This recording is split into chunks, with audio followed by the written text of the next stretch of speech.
Halo anak-anak kelas 4, selamat pagi, salam sehat untuk kita semua. Tabea, ya anak-anak, di hari ini kita akan ada dalam proses pembelajaran. Mengawali kegiatan kita di hari ini, Ibu mengajak kita untuk berdoa bersama. Berdoa mulai. Berdoa selesai. Anak-anak, sebelum kita ada dalam proses pembelajaran, ayo kita lakukan salam PPK bersama-sama. Salam PPK, cerdas, berkarakter, menyenangkan, luar biasa, hebat. Ya anak-anak, untuk proses pembelajaran hari ini, simaklah video pembelajaran yang akan Ibu tampilkan untuk kamu di hari ini. Selamat belajar. Halo anak-anak kelas 4, apa kabar kalian hari ini? Ibu berharap kalian selalu ada dalam keadaan yang sehat-sehat selalu.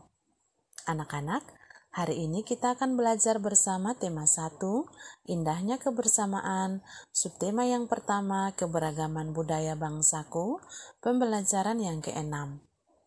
Tujuan pembelajaran yang harus dicapai setelah proses pembelajaran hari ini yaitu 1. Siswa mampu menemukan gagasan pokok dan gagasan pendukung yang diperoleh dari teks tulis tentang keragaman sosial dan budaya suku Minang dengan benar.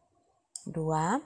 Siswa mampu menjelaskan rencana kegiatan yang mencerminkan sikap persatuan dan kesatuan dalam perbedaan di lingkungan sekolah.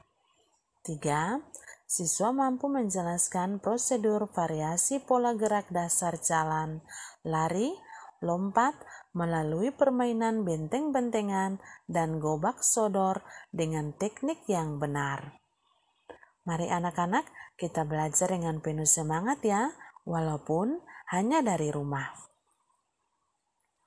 Anak-anak, baca kembali teks tentang suku Minang, kemudian temukan dan tuliskan gagasan pokok dan gagasan pendukung untuk paragraf berikut.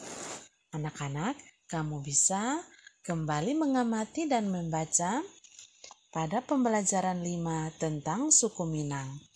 Kamu lihat, kamu akan tentukan gagasan pokok dan gagasan pendukung dari setiap paragraf. Nah, di sini misalnya Ibu memberi contoh pada paragraf yang pertama. Kamu lihat, pada paragraf pertama ini terdiri dari 5 kalimat. Yaitu kalimat yang pertama, suku Minang adalah kelompok etnis yang terdapat di Provinsi Sumatera Barat.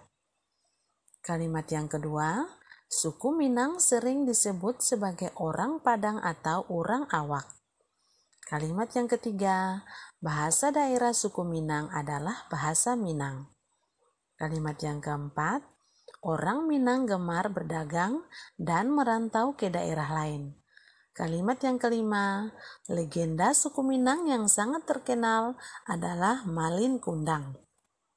Anak-anak, jadi setiap paragraf itu terdiri dari beberapa kalimat yang mendukung dan membentuk paragraf tersebut.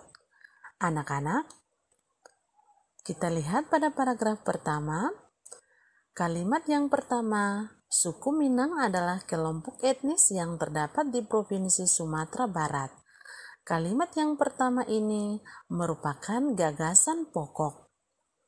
Sedangkan kalimat yang kedua, ketiga, keempat, dan kelima merupakan gagasan pendukung atau gagasan penjelas dari kalimat yang pertama atau gagasan pokok. Nah, anak-anak, kita lihat kembali atau baca kembali pada paragraf yang kedua. Pada paragraf yang kedua ini terdiri dari 5 kalimat. Yaitu kalimat yang pertama, suku Minang mempunyai rumah adat yang sangat khas yang disebut rumah gadang. Kalimat yang kedua, rumah gadang ini terbuat dari kayu dan mempunyai bentuk dasar seperti balok. Kalimat yang ketiga, lengkung atap rumahnya sangat tajam seperti tanduk kerbau. Sedangkan lengkung badan rumah landai seperti badan kapal. Kalimat yang keempat, atap rumah terbuat dari ijuk. Bentuk atap rumah yang melengkung dan runcing ke atas itu disebut gonjong. Kalimat yang kelima, karena atapnya berbentuk gonjong, maka disebut rumah bagonjong. Anak-anak, pada kalimat yang pertama ini, suku Minang mempunyai rumah adat yang sangat khas yang disebut rumah gadang.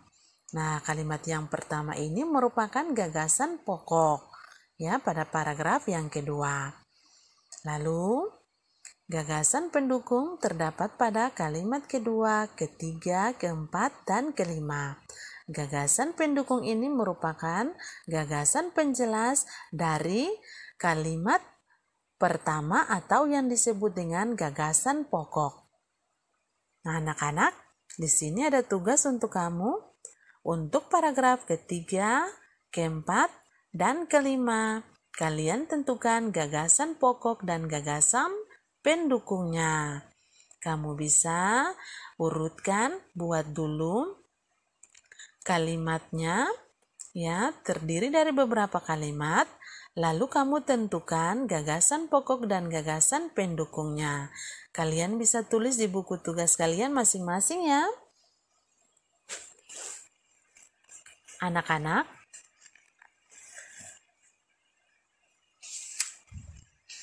sekarang kita lihat Indonesia terdiri atas keragaman suku, budaya, agama, dan sosial. Keragaman tersebut merupakan identitas bangsa Indonesia. Sebagai warga negara yang baik, kita harus menjaga persatuan dan kesatuan dalam perbedaan dan keberagaman tersebut. Anak-anak, buatlah rencana kegiatan yang mencerminkan sikap persatuan dan kesatuan dalam perbedaan di lingkungan sekolahmu. Nah, di sini Ibu memberi contoh sikap menghargai keberagaman, yaitu yang pertama, bermain bersama dengan teman yang berlainan agama. Yang kedua, tidak mengganggu teman yang berbeda agama sedang beribadah. Yang ketiga, tidak mengejek suku dan agama orang lain. Yang keempat, berteman dengan semua teman walaupun berbeda suku dan agama. Yang kelima, memberi kesempatan teman untuk beribadah. Anak-anak, sekarang kita lihat permainan tradisional merupakan salah satu bentuk keragaman budaya yang ada di Indonesia, seperti permainan benteng-bentengan dan gobak sodor. Anak-anak, apakah kamu masih ingat cara memainkan permainan tersebut? Ya, kita lihat pada permainan benteng-bentengan. Benteng-bentengan atau rerebonan adalah permainan yang dimainkan oleh dua kelompok penawan dan tertawan. Masing-masing kelompok terdiri atas 4 sampai dengan 8 orang dan memiliki satu tempat sebagai markas. Markas atau benteng bisa berupa sebuah tiang, pohon, atau pilar. Kita lihat permainan gobak sodor. Permainan gobak sodor atau gala asin atau galasin dilakukan di lapangan. Arena bermainnya merupakan kotak persegi panjang dan dibagi menjadi beberapa bagian secara horizontal dan vertikal. Nah, anak-anak, sekarang kamu coba memainkan permainan tradisional di daerah kamu masing-masing dengan teman-teman kamu di rumah kamu. Nah, anak-anak, demikianlah proses pembelajaran kita di hari ini. Semoga ilmu yang didapat di hari ini bermanfaat untuk kalian semua. Sampai kita bertemu pada proses pembelajaran selanjutnya. Tuhan memberkati. Ya anak-anak, demikianlah proses pembelajaran kita di hari ini. Semoga ilmu yang didapat di hari ini bermanfaat untuk kalian semua. ingat protokoler kesehatan dengan selalu menjaga kesehatan diri dengan cara rajin berdoa, menggunakan masker, selalu menjaga jarak.